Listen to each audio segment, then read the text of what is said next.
"Show some gratitude," he snapped, his voice carrying across the all-hands meeting like a whip.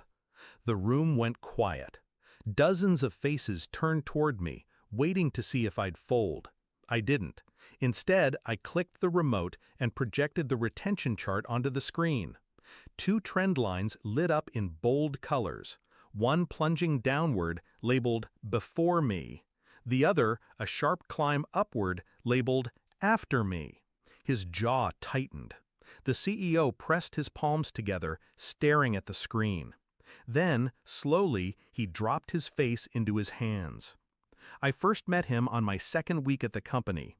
He was the head of growth. Slick hair, expensive watch, the kind of smile that convinced you he'd been right about everything his entire life.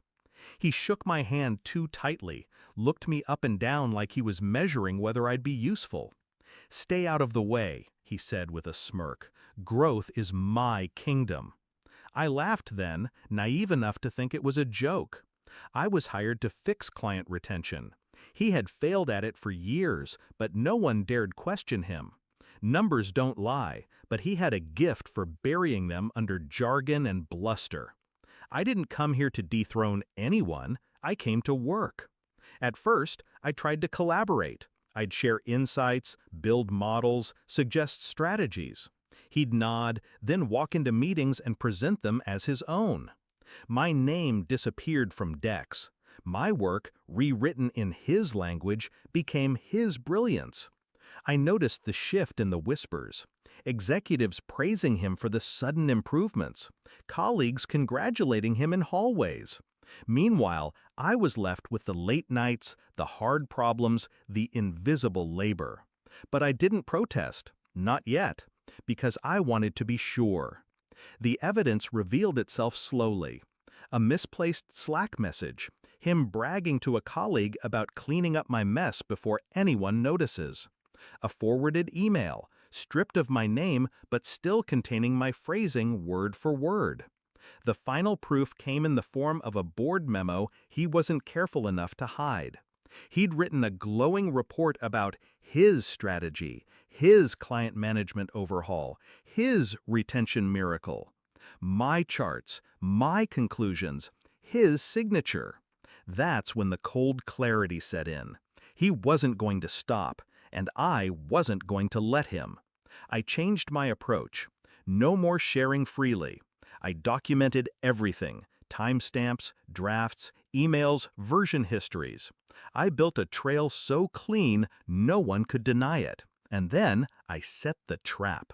I proposed that we present retention data at the next all hands. "It'll be motivating for the team," I told him. His ego lit up at the idea. A chance to take credit in front of the entire company? He couldn't resist. "Good thinking," he said, patting my shoulder like a benevolent king. "I'll handle the deck." "Of course," I replied, already knowing how it would end. The day of the meeting he stood at the podium, chest puffed, voice booming as he lectured about turning the ship around. He spoke like a man convinced of his invincibility. Then I raised my hand. "Would you mind if I share something?" I didn't wait for permission. I walked to the front, clicked the remote, and brought up the chart. 2 lines, one plunging, one soaring. Clear, unarguable. Silence filled the room, thick and suffocating. "Before me," I said calmly, pointing to the first line. Then I slid my finger across the chart. "After me." Gasps, murmurs, dozens of heads swiveling between us. He tried to laugh it off, tried to speak, but the words caught in his throat. And that was when I revealed the kicker. Time-stamped data exports, emails with my drafts, version histories tied to my account.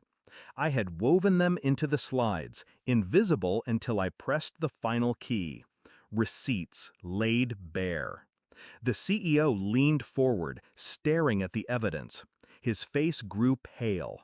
His hand went to his temple, then to his mouth, then finally covered his entire face as the truth sank in. My manager's bravado cracked. His lips trembled.